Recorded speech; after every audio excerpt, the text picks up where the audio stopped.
আসসালামু আলাইকুম। আশা করছি আপনারা সবাই ভালো আছেন। আমরাও আল্লাহ তাআলার অশেষ রহমতে আলহামদুলিল্লাহ ভালো আছি। একটি নতুন দিনে একটি নতুন লাইফস্টাইল ব্লগ ভিডিও নিয়ে আপনাদের সামনে হাজির হলাম।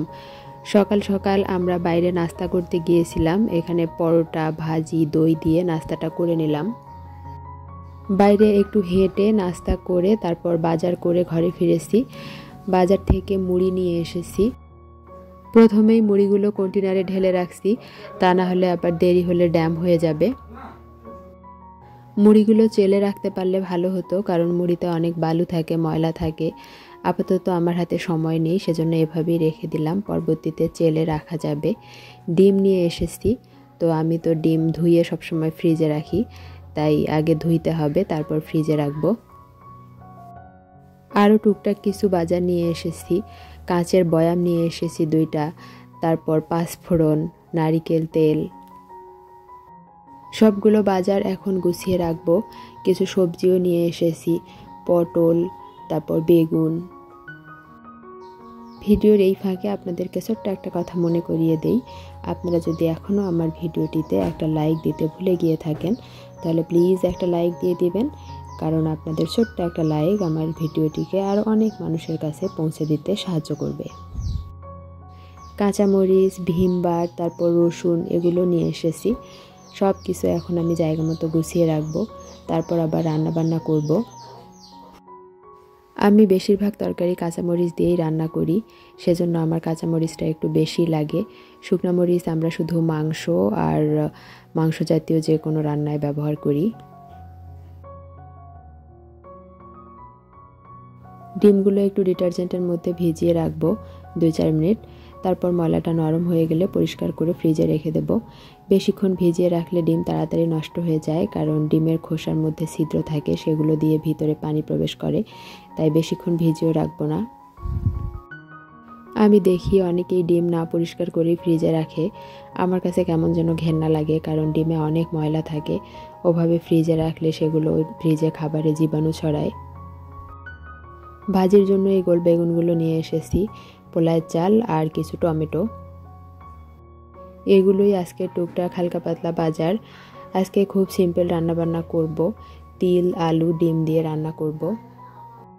আমি অফ ক্যামেরায় রান্নার সমস্ত প্রিপারেশন করে নিয়েছি। তারপর এখানে পেঁয়াজ ভেজে নিলাম, কিছু গরম মশলা দিলাম আস্ত, আর কাঁচামরিচ বাটা, রসুন বাটা, আদা বাটা, এগুলো দিলাম। তারপর দিয়ে দিলাম হলুদের গুঁড়া আর জিরার গুঁড়া। বাটনাটা ধুয়ে একটু পানিও দিয়ে দিলাম। এখন মশলাটা ভালোভাবে কষিয়ে নেব। মশলাটা কষানো হয়ে গেলে আলু কুচি করে কেটে রেখেছি, সেগুলো দিয়ে দিলাম। কয়েকটা পেঁয়াজের ফুল ছিল, সেগুলো দিয়েছি। আলুটা কিছুক্ষণ ভালো করে কষিয়ে নেব, তারপর পানি দিয়ে আলুটা সেদ্ধ করে নিতে হবে। আপনারা হয়তো কখনোই তিল আলু এভাবে রান্না করে খাননি, তবে এভাবে খেতে কিন্তু অনেক ভালোই লাগে, আমাদের গ্রামে রান্না করে। যে তিল আমরা ভর্তা করে খাই সেই তিল, কিন্তু এটা কালো তিল, খোসা সহ, যেটা বাজারে পাওয়া যায় আর কি। তিল ভেজে আমি ব্লেন্ডারে গুঁড়া করে নর্মাল ফ্রিজে রেখে দেই, এতে করে রান্নার সময় সহজেই ব্যবহার করা যায়। ভাজা তিল গুঁড়া করে রেখেছিলাম, সেখান থেকে আমি 2-3 চামচ দিয়ে দিলাম। কিছুক্ষণ কষিয়ে ঝোলের জন্য পানি দিয়েছি। আলুগুলো আমার সিদ্ধ হয়ে গিয়েছে, এখন ঘুটনি দিয়ে একটু ঘেঁটে দিচ্ছি। আলুগুলো আধা ভাঙ্গা হলেই ভালো লাগে, তখন তরকারিটা একটু ঘন হয়। রান্না মোটামুটি প্রায় শেষের পথে, এখন ডিম দিয়ে দিচ্ছি। এভাবে আস্ত ডিম ভেঙে দিলে কিছুক্ষণ পরেই ডিমগুলো জমাট বেঁধে যাবে। ডিম দেওয়ার পর 8-10 মিনিটের মতো রান্না করেছি, ঝোলটাও একটু ঘন হয়ে গিয়েছে আর ডিমগুলোও সিদ্ধ হয়ে গিয়েছে।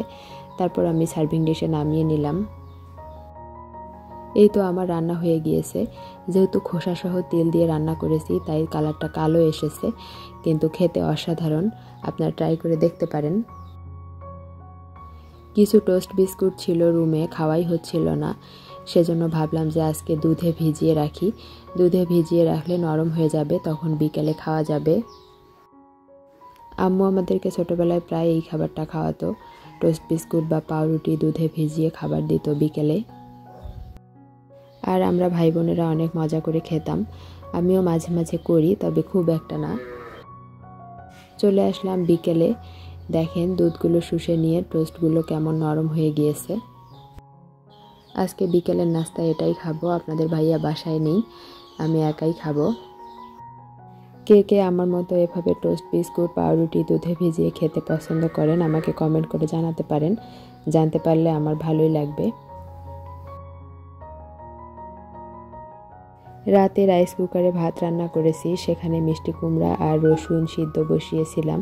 আজকে মিষ্টি কুমড়ার ভর্তা করব। আমি তো শুকনো মরিচ ভেজে ফ্রিজে রেখে দেই, তো ফ্রিজ থেকে শুকনো মরিচ বের করে নিলাম, তারপর লবণ দিয়ে বাটনায় ডলে নিচ্ছি।